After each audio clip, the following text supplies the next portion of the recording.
Welcome back, you guys. Blue Yeah. Collar and Scholars Whiskey Taste Buds YouTube channel, and we're here for another video.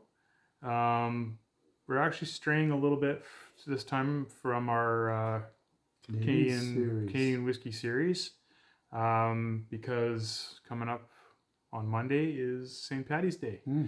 And so every year around this time of year we always try and do a little bit of an Irish whiskey thing. So today we're going to cover a couple of different Irish whiskeys for you, and we found some interesting ones that I like, and we have our opinions on. But we'll taste them, and you guys will decide whether you want to try them or not. Anyway, I had a little brain fart there. So, what is the difference between Scotch, say, and Irish whiskey? They spell whiskey with an E in Ireland. Actually, Ireland and the US are the only two countries that I'm aware of that spell whiskey with an E. The rest of the world spells it without it. Yep. And what else? Tell me. Typically, Irish whiskey is typically triple distilled, but they still use copper pot stills. And the reason they triple distill it is in Ireland, they used to be taxed on malted barley.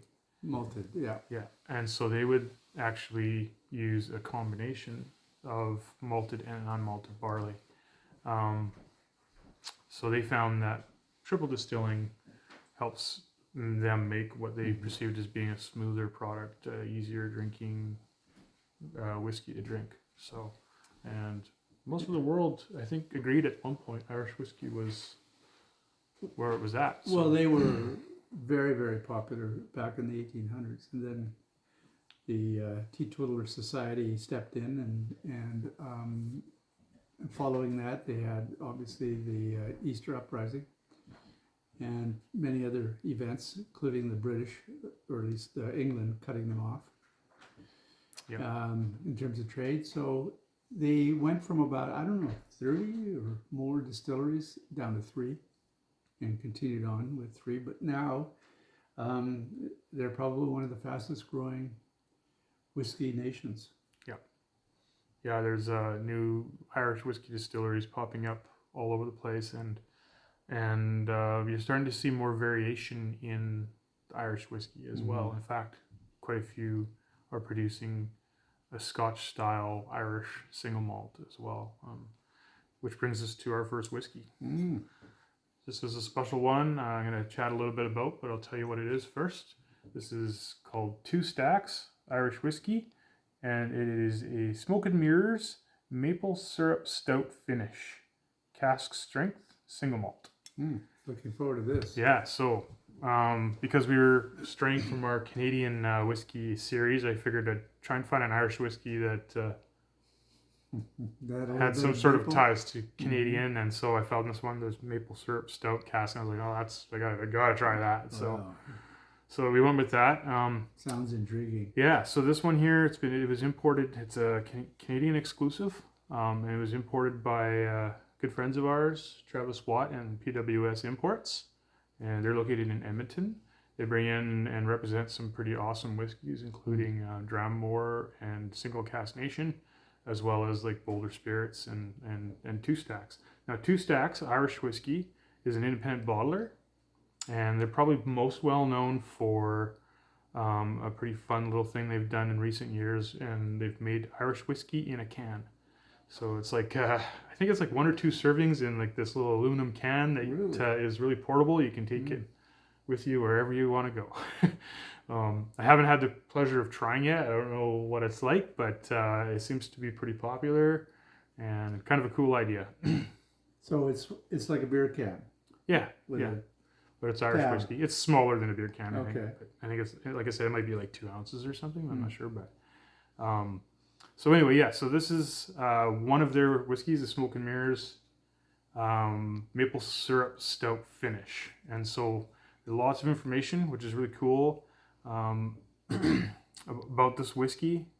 It's 30% peated malt, which is triple distilled, aged in bourbon casks. 60% stout malt, triple distilled, finished in ex-imperial oatmeal stout casks. And 10% double malt, double distilled, aged in first fill bourbon casks. So pretty cool, fun whiskey. And then once all that is finished its aging process, or almost finished its aging process, it's finished in Dot Brews, which is a brewery in Dublin, Ireland. Ex maple syrup stout cask. So yeah, so some fun stuff. I got this in the mail. I ordered it from the Strathcona liquor store in Victoria, and I got it in the mail yesterday, and I could not wait. I had to try it, so I opened it up last night. Oh, sure. And Sure. I was blown away. Typically, I'm not a huge Irish whiskey fan. There's some that I like. There's some that I quite enjoy, but this one just it screams to me maple bacon s'mores. Maple bacon s'mores. With chocolate and all. Like, I get black licorice wrapped around the axle of a Jeep.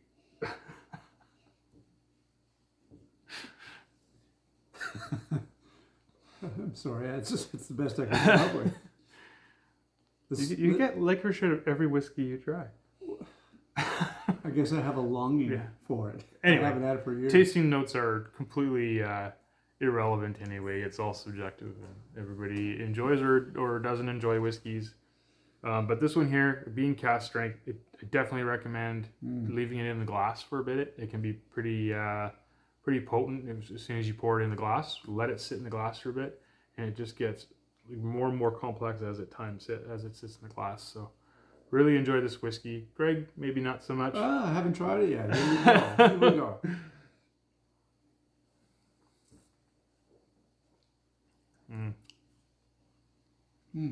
Yeah, it reminds me of some great Scotch single malt whiskeys that I really enjoy. There is a bit of peat smoke in there, especially on the finish.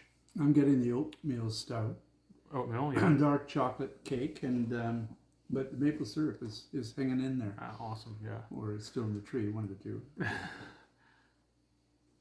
Yeah, quite an interesting whiskey. I would say very complex. Mm-hmm. No age statement, but it's got a long finish, gripping, almost like it's going to smack you down. But then that's maybe the part of the maple syrup kind of licorice. Mm-hmm. Anyway, that's our first whiskey. Yeah. For me, it's 2 thumbs up. Thanks, Travis, for bringing it to Canada so that we can enjoy it. On to the next one. The next one is a Sweet Talk. So we can already determine that there's something not quite the same. That's right. This one is called the Busker. And it is bottled at 40% ABV. And it is a triple cask, triple smooth, it says. Mm-hmm. So it sounds more like more of a sort of what a typical Irish whiskey would be. Well, it is a blended whiskey. It's got, thank you. It has 3 traditional styles. It's got the pot still, it's got the malt, and it's also got the grain. And for whatever reasons, they were able to combine them all into these particular this particular choice. One of the things about this distillery is it's only been around since 2016. It's called the Royal Oak Distillery in Ireland, and they're doing some amazing things. And this is one of many varieties that they offer. In this case, it's at 40% ABV, which is not a favorite of ours, but we'll try it anyway. Well, I mean, the typical Irish whiskey is their claim to fame is triple distilled and smooth and very drinkable and stuff like that. So maybe it is best presented at 40% because that's exactly what I get out of this whiskey. It's like not super complex. No.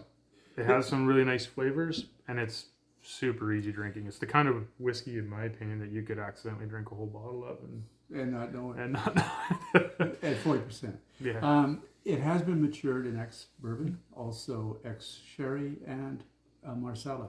So for me, it's got a flavor profile that, as I'm nosing it, it's got a little bit of honey, a bit of ethanol, and lots of twang. Yeah, I'm not getting a lot of like distillate influence. Like I don't, No. like you don't get a lot of like hay or grassy notes No. or anything like that. It's very sweet Yeah. and smooth. Yeah, there's a bit of cardamom, a bit of allspice, a little bit of nutmeg. And so it's an easy dram for those who are looking for an easy way out, or at least a relaxing, comforting evening. In a way, it reminds me of sitting in a quiet space reading James Joyce and having your own stream of consciousness while you're enjoying the moments. Interesting. So there you go. But it is quite mellow. Anyway, yeah, here's our little sort of excerpt of Irish whiskeys. There's many more out there, and it would be fun to do a whole series on Irish whiskey someday. But until then, we're gonna go back to Canada and hopefully pick up a couple of mainland BC whiskeys for you before we move into Alberta. We have to get out of Powell River first. They don't have too many choices here. With Canadian whiskeys, that is. Finding these whiskeys, Canadian whiskeys for you guys is proving to be a little difficult where we live. Yeah. And hopefully by us doing these videos and stuff like that and educating people on Canadian whiskeys, that will become easier for everybody to access. So. All right. Anyway, cilantro. Cilantro. Diddly dee potato. Oh, I knew it was coming sooner or later. Couldn't help myself. Okay, see you next time, guys.